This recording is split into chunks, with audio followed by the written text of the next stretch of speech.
Hola, Okay, hi everyone. Hi, I'm Olfa Hamzaoui. I'm full professor of intensive care in University Hospitals of France in France, and I'm so glad to be with you and to be also with my co-chair, Maria. Do you want to introduce yourself, Maria Cruz?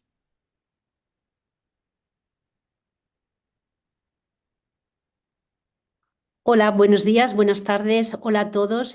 Para mí soy Good Maricruz morning, good Martínez y para mí es un afternoon. placer My name is Maricruz Martinez. It is my pleasure to welcome you to this first session of the ninth edition of the critical lung. And it is a pleasure to be here with Dr. Hamzaoui, to be the co-chair and have the ability to discuss about gender in the next few minutes with high-level speakers. We are going to begin our session, and I'd like to introduce the first speaker. The first speaker will be speaking about diversity, equity, and inclusion in perioperative critical care medicine and a new guidance for team excellence. Professor Vojislava Neskovic.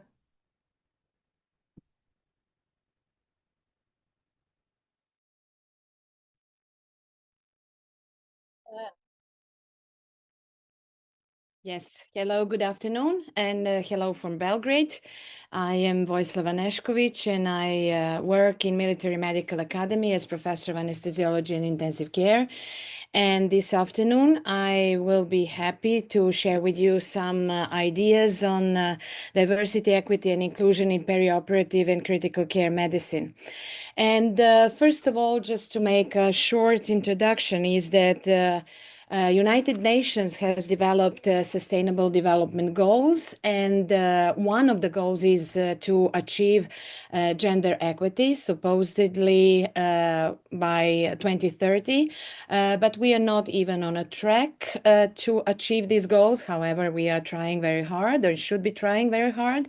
And in healthcare, we can also think that there are other sustainable goals that could count as well, like quality education, like good health and well-being, and decent work and economic growth. And when we talk about diversity, equity, and inclusion, we are talking about human rights and fairness. And inequalities appear by the different or the different based on different identities of the person. However, it seems that all inequities have great impact on women, and it's probably easier to recognize them just analyzing and looking at gender, although gender is not the only thing that counts. So in those terms, we could say that talking about gender reflects something more complex, and it's not just a woman thing, but it relates to a culture that does not tolerate diversity. And let me just see this. So when we talk about healthcare system, it's also regarding patients, and there is a global health inequality based on gender, and daily there are more than 800 women still dying of preventable causes related to pregnancy or childbirth, and they suffer from healthcare inequalities, and also inequalities appear in critical care, pain management, also access to healthcare systems, and non-communicable diseases. And we tend to speak very often with the women and their maternal health, focusing on that part, which is obviously very important. However, we should not forget that women spend most of their lives not being pregnant, so that other healthcare issues may be just as equally important. And recently, it has been published that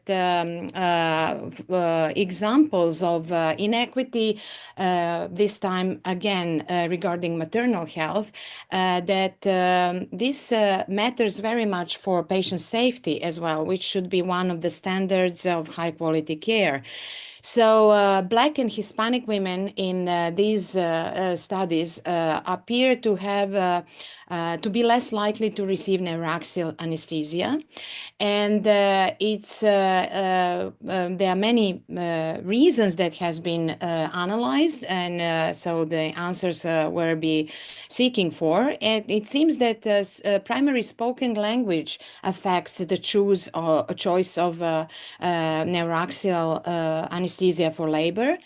And general anesthesia can be more often selected for Black women.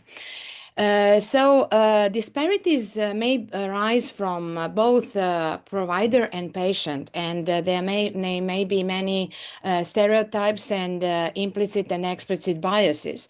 And just as well, there can be regarding patients also a level of inclusion within the healthcare system and society itself, and a matter of trust in selecting and choosing options for their labor anesthesia. But also inequities may be deeply founded in the healthcare system itself. And recently, some cohort studies has been analyzed.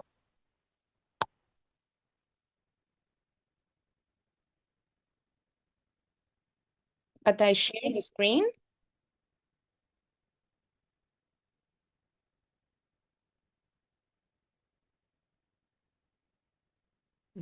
Because I cannot see the slides. I'm sorry.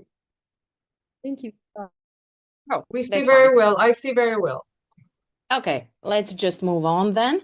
And okay, so now we will move to healthcare system professionals. We were talking about women as patients and inequities in healthcare system. But when we move to healthcare professionals, we can see that for example, surgeon sex may affect outcome.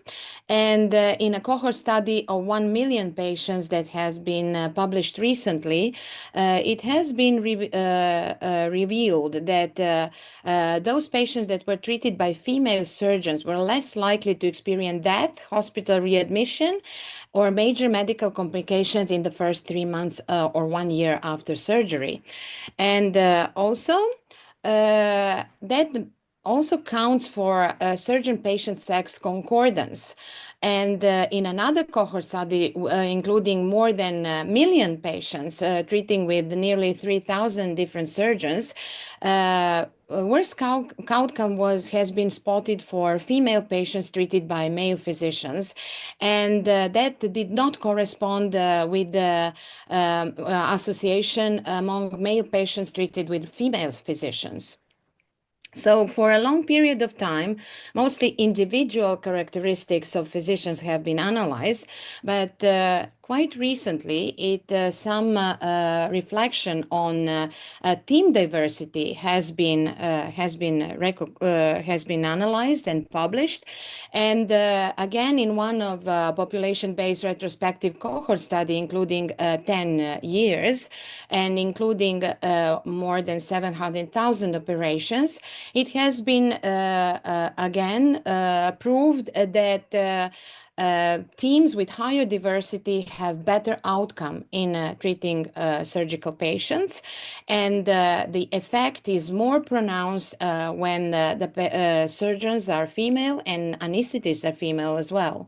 So this study, what was also very important is that highlighted that it is not a linear relationship, but that critical mass of gender representation, around 35%, should be achieved in order to see the benefits of the team diversity.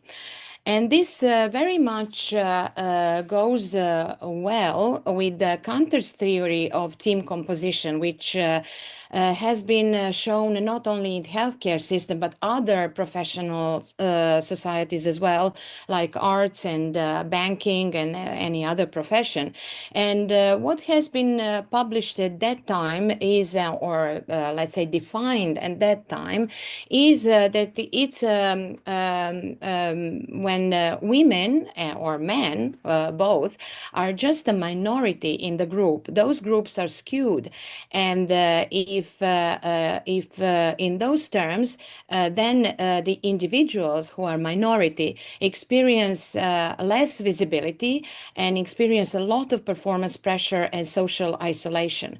So in order to reach, let's say, critical mass, it's about 30%, then the dynamics of the team changes. In those terms, that stereotyping is reduced and the members experience better integration and more positive perception within the organization. And of course, if the balance of the group is achieved around 40 and 50% of representation, then the group changes dynamic. And in those terms, then it's not just about men and women, and it's about numerical, let's say, balance and the power of within the group of representation.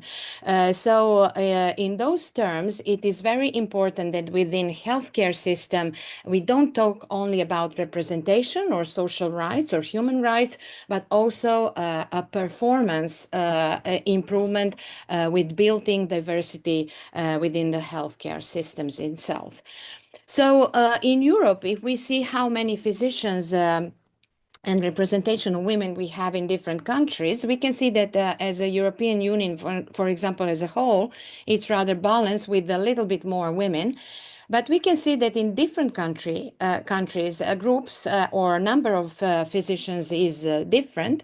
And in those terms, each country may have its own let's say, focus on different problems within the representation and performance and diversity and inclusion within the professionals. However, despite any increased number of women physicians and in anesthesia and critical care as well, what has been replicating many and many times again and again is that women are underrepresented in the positions of leadership and academia. So in spite of increase the absolute number of women being professionals in anesthesia and critical care, we still have this leaky pipeline, meaning that less and less women achieve a position of power. So there are some problems with all this because there is a research gap. We know mostly that there is a lack of women, but there is fewer and less understanding of why and what is staying behind this. And it is what can be seen is that system changes are needed, and it is still somehow expected that women should lean in within the system and that systemic changes are not always visible. Also, we can see that in research, in publishing, red are women, so we can see that there is still a huge underrepresentation in publications.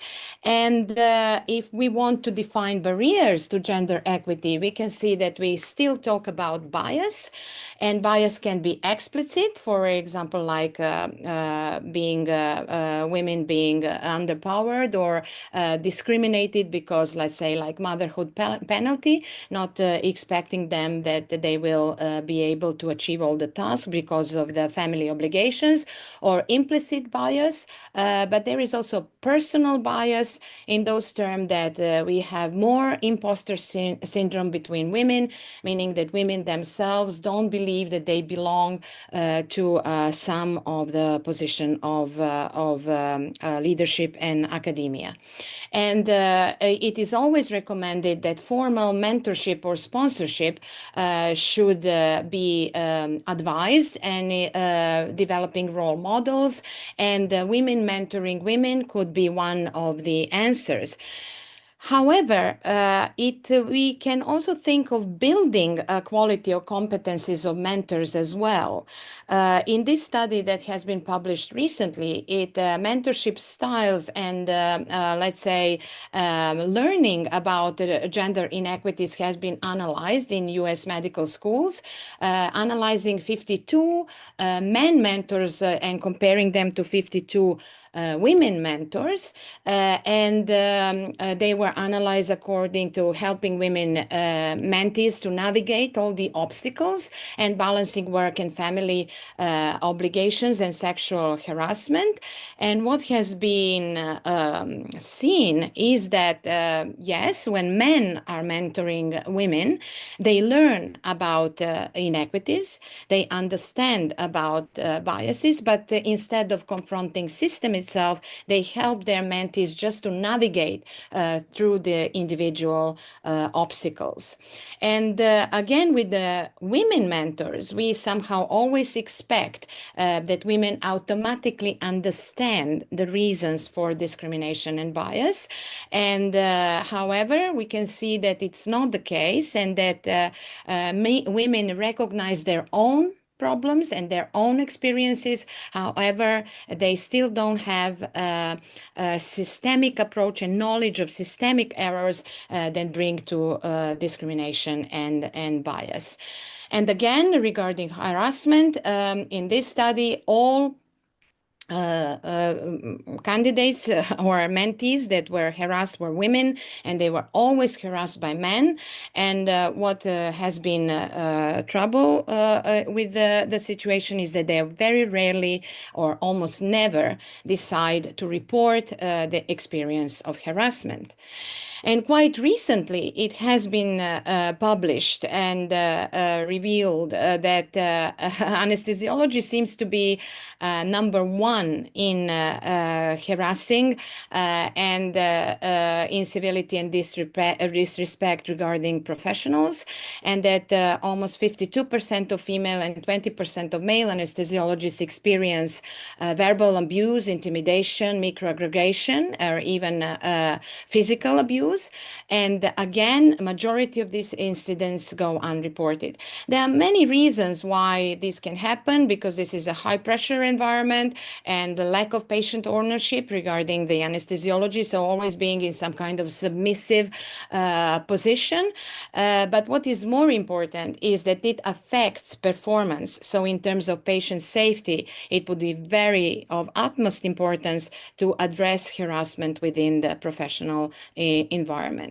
And as a summary, it is easier to recognize inequality by assessing gender, and disparities in healthcare arise from provider, patient, and healthcare system factors. Workplace diversity improves team performance.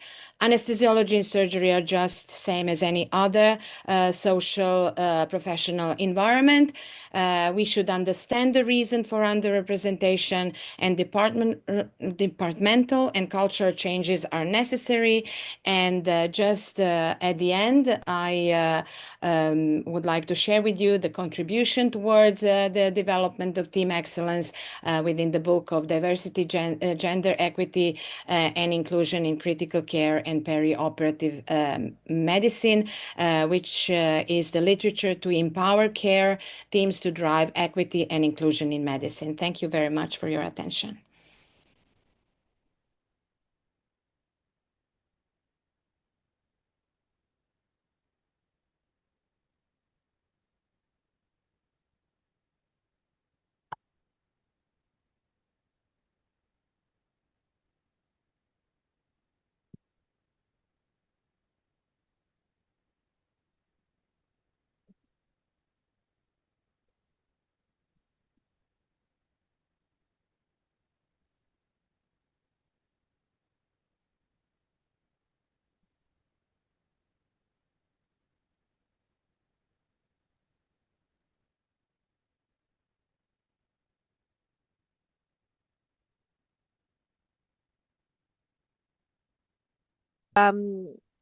Professor Edith Matot will talk about, we always in the same topic, I would say, but in another vision, bottom up journey. So the floor is yours, Professor Matot. Thank you. Hello, thank you so much. Do you see the screen? That's most important.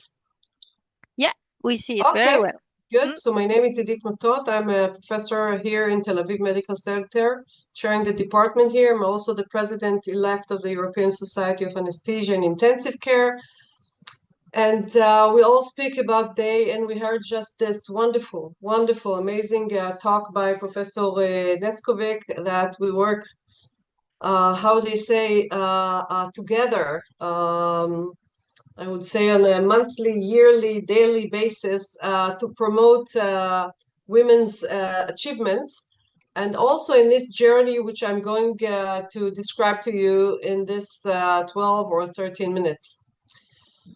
So it was not so long ago that we published this FEPIMCTI Mail-in Declaration on Diversity, Equity, and Inclusion.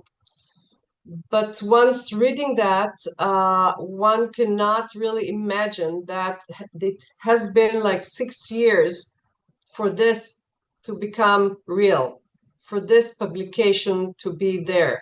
So I really wish to tell you the story of this, because this is really a sample of what women need to do in order to get to those achievements. It's a story of a women group. So this actually paper is a call for action for a more inclusive anesthesiology. It's very profound, like the very basic. And the why has already been described very well by Professor Neskovic. I don't have to repeat that. And the conclusions of this paper, the summary, was the declaration acknowledges that equity does not emerge from good intentions alone, but requires deliberate, often uncomfortable work. I think this is a very, very important message. When you look at the infographic, it tells you what day is. We all know. It tells you the 6 areas of the focus, but it also gives you, and I'll get a bit more into it, what should we ask for? And I'm not going to go through all the details and encourage everybody to read this paper, but the details are important, but we don't have the time. It's about leadership and governance, and I'll show you some of the data from the FEPIMCTI now, education and research, accessible conferences, awareness and advocacy, monitoring and accountability, which is so important, and ongoing evaluation. So at the Congress at Lisbon this year, it was in May, end of May 2025, we actually, the paper was put together and was published at the same time, and I was on stage just to make sure everybody is aware of it. And it was everywhere in all the media. It was at the LinkedIn, it was at the Facebook and Instagram, wherever, because the awareness that this thing is out there is very significant. And obviously, you cannot talk about this declaration without mentioning this amazing mentor of all of us, tutor for all of us, it means the world. And I really like this picture, this photo, and also what it says. Here is to strong women. May we know them, may we be with them, may we raise them. So this is Dr. Olson Malin, or Malin Olson, as everybody calls her. And she was like a mentor and a figure to look at. But as we know, the secret of making progress is to get started. And if we thought 6 years ago, we put together a group, and I'll show you the group in a minute, and we thought here we're going to put together all the info and all the after brainstorming, all the education material and bring it to the SAE. Back then it was the ESA, to the ESA, and actually get the board approved what we have managed to do 6 years later. That was not the case. It took much, much, much longer, and lots of work has been put into it.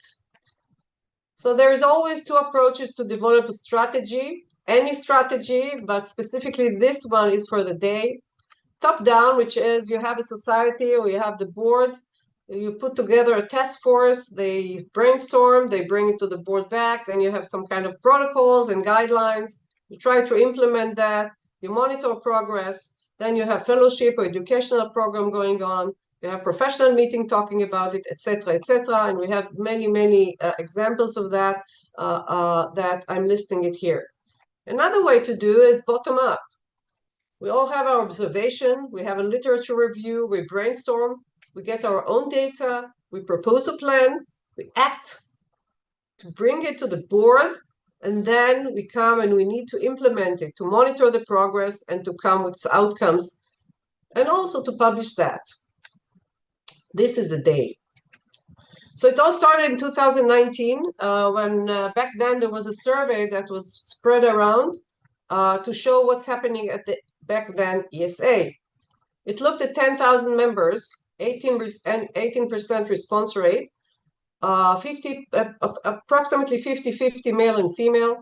And what it showed that the majority of work in public hospitals, men and women, was not different. Private practice the same. Combined practice equal numbers. However, substantially more women than men worked part-time. That was the main difference. When they looked at involved in clinical or basic research, also equal numbers between men and women. However, public representation, it was always less in the women.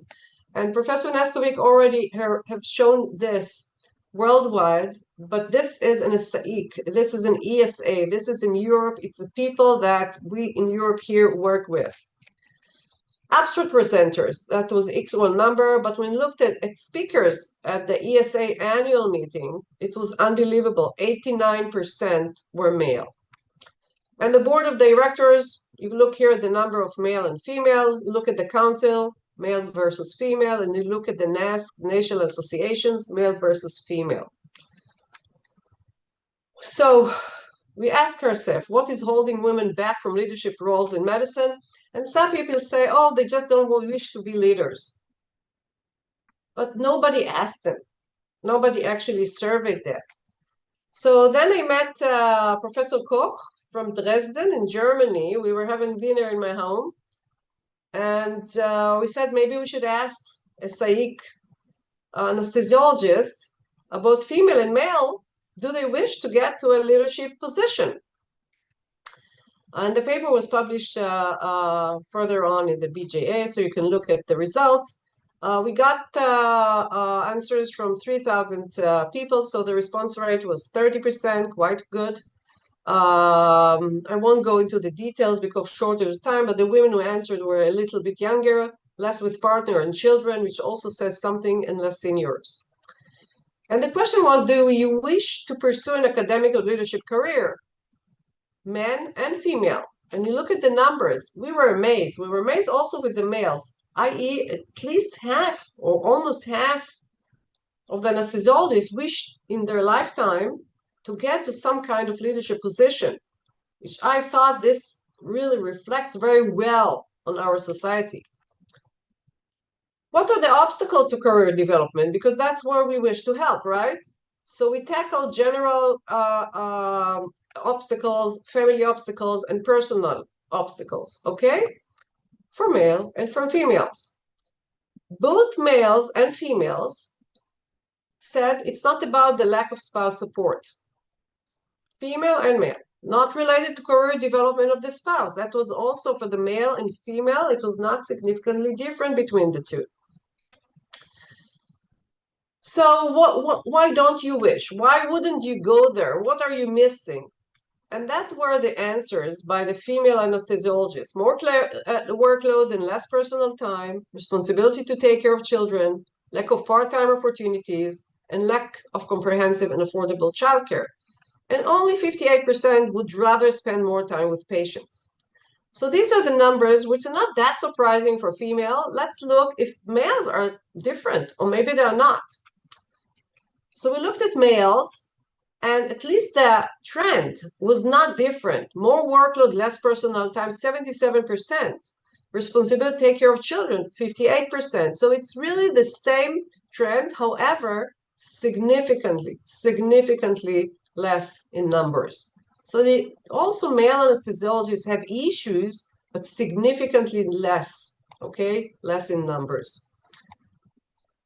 So that's the millennial, as we all know, so it was not surprising, those answers. However, we also asked other questions, and that's where we found there was the huge difference. One was the lack of leadership in education. Males did not feel this way that much compared to females. 67% compared to 51, and 54 compared to 36.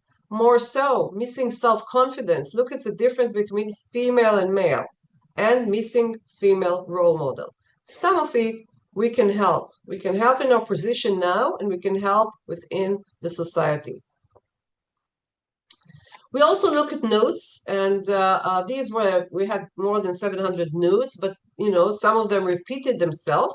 So we looked at all the notes here and there to be considered. I really liked it, or men are always suggested, consider they are never too young or lacking experience.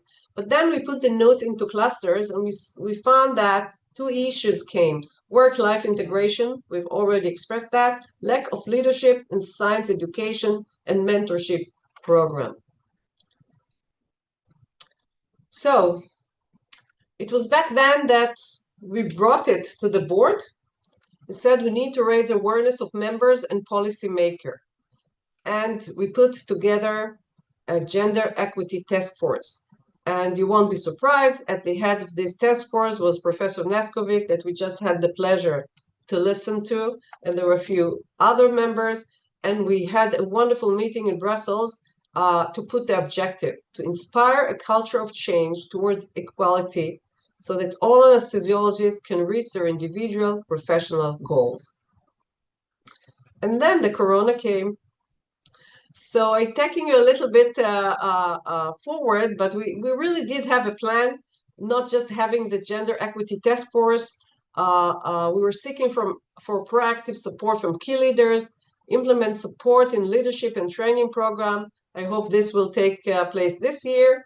Administer science and master courses, and there were science and master courses, and there are science and master courses since.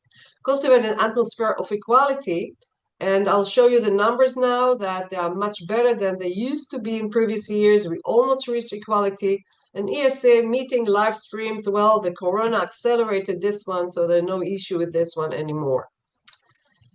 You're looking here at the scientific committee back then.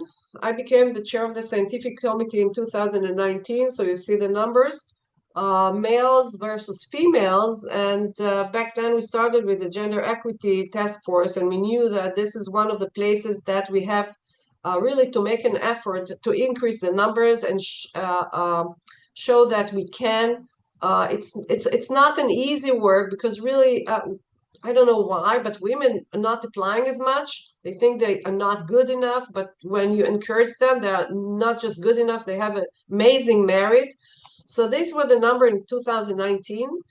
These are the numbers in 2 years later. So it takes this shift from 6 to 31, and from 16 to 34, it more than doubled. This is the gender balance, now it's called forum. Members all the way to 23. And the last 2 years, it is 46%.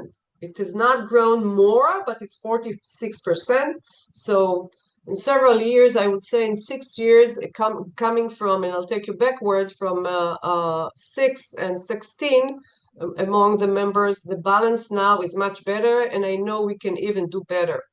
When we look at speakers data, and I'm not talking about chair of sessions, because women usually used to chair sessions, just speakers. This is the last year during the ASA meeting, so we have 45% of female, which means we are almost getting there, or at least we try to get there, and there is lots of work done around.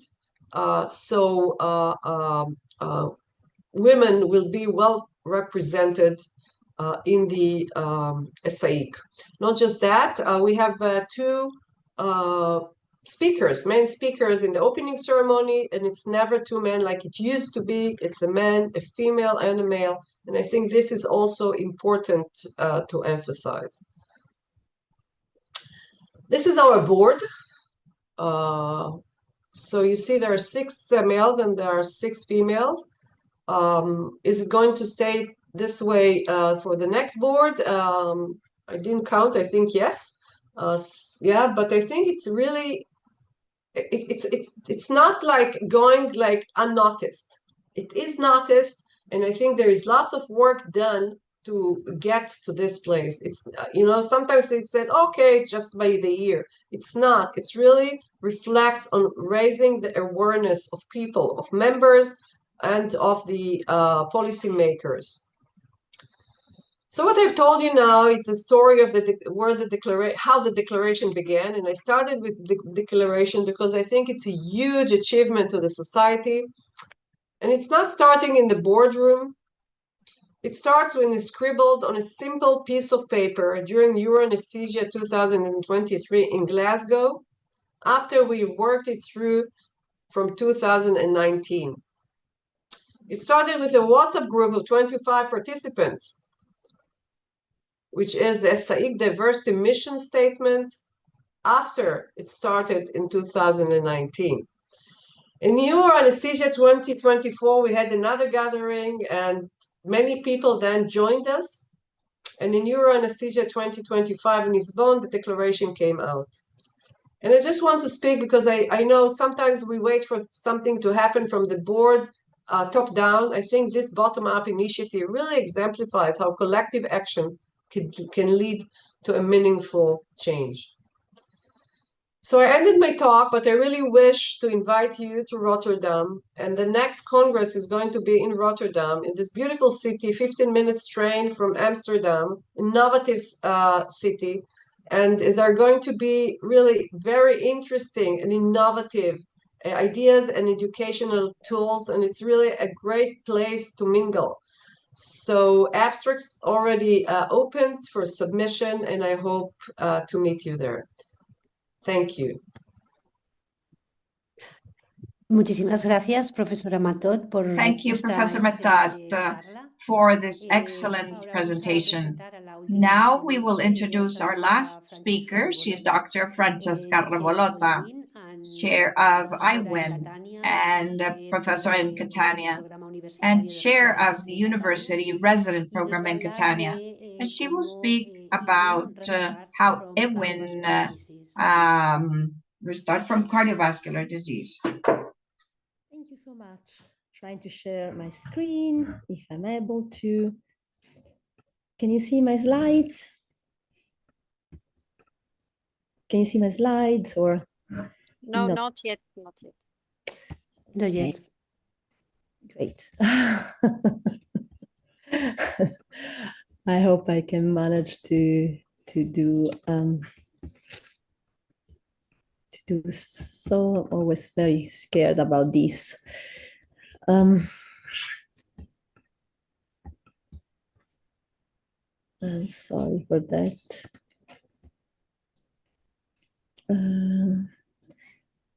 Sure. Can you see them now? Probably yes. Yes. Yes, yes, Francesca. So much. Sorry for technology issues. Okay. So thanks so much to the presentation. It's a great honor for me to be here, and I want to thank the World Day of the Critical Lung. Is the 9th edition, and I believe 7 out of 9 edition were opened by a joint session with the iWIN network. The spirit of the World Day of the Critical Lung is to reach everyone, to offer high quality, free education to those that are not lucky enough to participate to big meetings. And in this vision, I think opening with the iWIN session, that is a networking hub that promotes equality, diversity, and inclusion as a symbolic meaning. And I'm grateful, and I hope that this collaboration will last for a long time. iWIN, as I said, started as an association back in 2017, but the not-for-profit organization was established in 2020. So it's now 5 years that we work together, and it's a time of reflection. And we spent some time talking about what the future of this networking hub will be. And for us, a key point was collaboration with other organizations such as FEMIR, represented started up by Olfa, one of our chairs, organization like those led by Maria Cruz, and in the International Society of Gender Medicine. I didn't know much about gender medicine, but what I realized since 2024 is that gender medicine is the first step towards individualized care. And that's important. It's important to realize that both sex and genders are modifiers of health. And in particular, sex is something related to physiology and genetics. Gender is a societal construct. And intervention have to be different among these two fields. This very nice narrative review published on intensive care medicine shows most interesting difference between men and women related to sex. But really, if we look to gender, we can see that this is one of the main problems related to differences in the outcome of our patients. You can see this slide shows that there is a significant difference between the red bar representing women, the female gender, and the blue bar in outcome when we talk about critically ill patients. And this is interesting if we break down the data and realize that actually adjusted mortality for women younger than 50 years of age is less. But as soon as the age increases, the mortality is similar for both gender. What are the conditions, the diagnostic subgroup that affect more women? One of the most relevant is coronary artery bypass surgery. The category, the diagnostic subgroup that affects more men is, for instance, COPD exacerbation. But why are those differences so relevant and understudied? And you know, patients admitted to the intensive care are increasingly become older and frail. And these are data coming from the VIP study of the group from Hans Flatten, showing that there are significant gender differences in the very old patient, meaning patient older than 85 years of age. And even if men are more keen to be critically ill, there is a difference in the treatment offered to genders. This study from the Blood Journal has been published in 2022, looking at over 1 million patients, 42% represented by women. What we can see from those graphics is that in every diagnostic group where women were underrepresented, the severity of illness at the time of admission to ICU was higher. This is true in general. You can say that patients admitted in a diagnostic group that is uncommon for their sex seems to have a higher severity of illness, as to suggest that there is some time lost there before recognizing the disease. And you can see that talking about cardiovascular diseases, women and men have very similar statistics and mortality. So it's not true really that women are not affected by cardiovascular diseases. And you can see in this paper published in Lancet that the incidence for 100,000 people of cardiovascular diseases in women is extremely high, especially in high-income country. And death for this type of disease is also very high. And what are the reasons for that? What are the cause of such an issue? There are sex-specific risk factors, such as, for instance, a polycystic ovary. There are well-established risk factors, such as hypertension, dyslipidemia, that are common for both gender, but there are a lot of underrepresented, underrecognized risk factors, and these are those really we need to focus our attention upon, such as psychological risk factor, abuse, socioeconomic deprivation, and poor knowledge, poor support to patients. What we need to do and what we want to do as a network, we wish to implement gender-specific perspective, not just for healthcare professionals, but also for our patients. And since 2024, we realized that we do not want just to be a network of people talking about numbers and highlighting how big the gap is, but we want to focus on real, tangible solutions.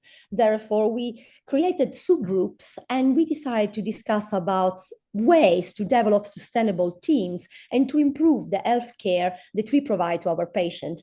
And we ask we ask a group of 20 experts met for 2 days in a roundtable, is gender really such an issue? And we realize that actually there is a need to highlight. Right. So the result of a 2 days expert roundtable about how to create sustainable teams and provide more equitable care to our patients resulted suggesting that gender-specific health issues have to be ensured in order to guarantee a medical practice that's truly inclusive and effective. We looked at all causes of death and realized that globally, ischemic heart disease and stroke are still the leading cause of death. So we decided after 5 years to restart focusing on the effect of gender in cardiovascular diseases. And let's have a quick look, for instance, to myocardial infarction and what is the effect that this has on women compared to men. Myocardial infarction has the same percentage in men and women, as you can see in this study published in the International Journal of Cardiology in 2018. The problem is that if you go down to this slide, you can see that in terms of treatment, the percentage of cases that do not achieve reperfusion in women is significantly higher compared to men. This leads to worse outcome. And you can see in these slides, the green bar are men and the blue bar are women, that mortality across every single age is higher in the blue bars. Is there any difference in the clinical presentation, in the treatment, in the risk factor? Not really. Clinical presentation is with chest pain in both gender, angiogram, and showing multivessel disease is present in 30% of women, and the risk factors, as we mentioned before, are not completely different among the two groups. Of course, women have a higher risk linked to the use of contraceptions. Therefore, it's really important that even cardiologists and gynecologists and GPs care with a very close follow-up about those variables. If we look 5 years after myocardial infarction, we can see that the likelihood of developing heart failure is much higher in Black women. Why is that?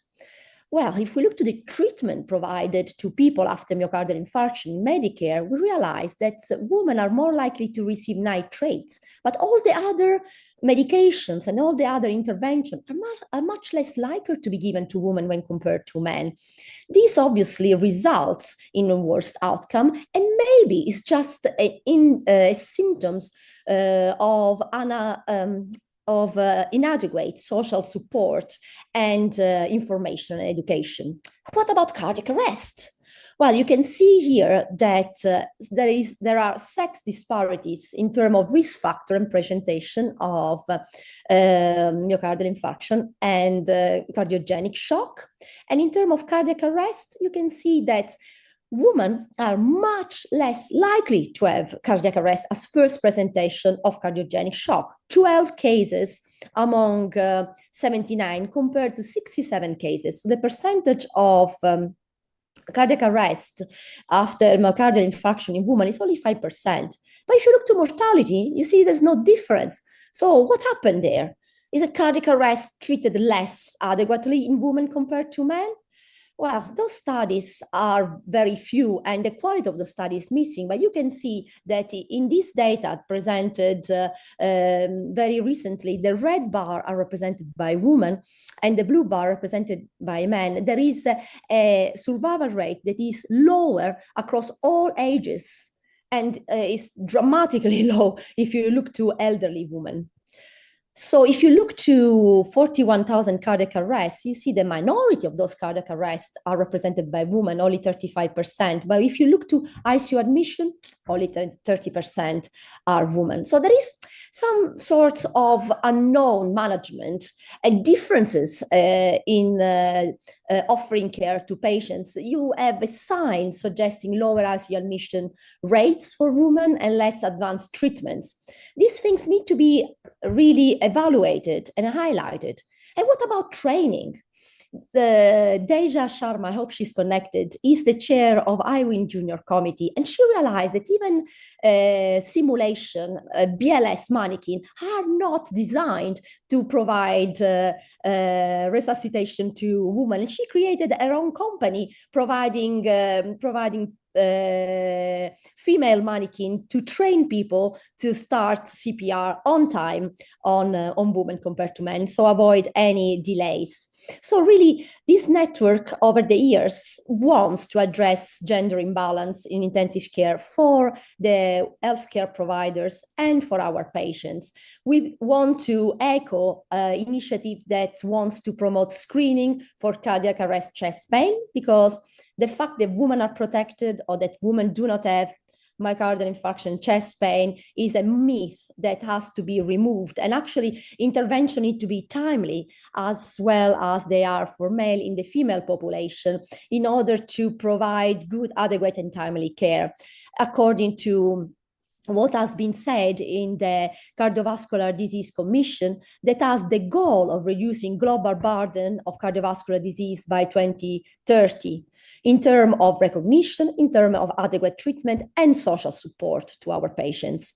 So here we come. Next year, we want to follow a psych conference in Rotterdam with a smaller conference that has a program focused on cardiovascular diseases, health and women. You see, the program is quite broad. We're still very much working on it. But what we realize is that majority of patients with cardiovascular disease come to intensive care and go back to the community. So we want really, from an intensive care perspective, to see the flow of our patients, to connect with people that are in the community and to understand what is the support that our patients reach in the community once they are discharged from ICU.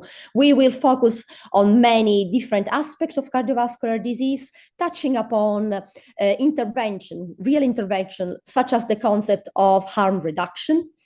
And we will be a small group because we like to work on an interactive workshop. Why we don't want to be a big group? Because one of the goals of promoting inclusivity and promote diversity is not just mentorship, but is also sponsorship. In order to have a good sponsorship, you need to involve every single one. So to give a voice to everyone who's participating to this event. So in the planning, please reach out, because we really want to have people that are engaged, not listening to a conference, but participating actively in finding a true solution to a real problem. What we want, and this paper has been led by Olfa, we want to promote women careers in life science and in medicine. And we echo what has been declared by President Matot, and we collaborated very strongly, trying to work in the same spirit of the ESIC declaration. Mentorship is important, but you see, our junior committee is active part of our literature review and our publications. Deja has published her first paper before entering medical school, and you can see she was asking herself how to deal with gender inequality among ICU clinicians. We want to remember the importance of inclusive pathway. This paper came out of International Women's Day because increasing awareness is key. And we are now working to promote also national reality. This paper from the group of Arzu Topeli is presenting reality in Turkey, and we completed an editorial to say how important is to have a real feedback from the situation of critical care that is still not a mother specialty in many countries. So having real data from real world. We are working on international surveys, looking at well-being. This is under review on annals of intensive care. We are working to other diseases, such brain health outcomes. And as you said, we finally completed a book with Springer. And this book has not just been presented to physicians, but has been presented to a book festival so that the community can be aware about this element. In summary, this network platform has created small group, 22 roundtables. We have above 20 publications on Q1 journal. We have mentorship program, YouTube channel. We work creating abstracts. And we invite students and young doctors to create this abstract to send to us, because now we have a partnership with a journal that can help them to get published. I think this is an iconic paper. I'm very grateful to Victoria Metasa for this paper back in 2013, asking the question, intensive care is still a man's word. I think many, many things have happened and many changes have occurred since 2013.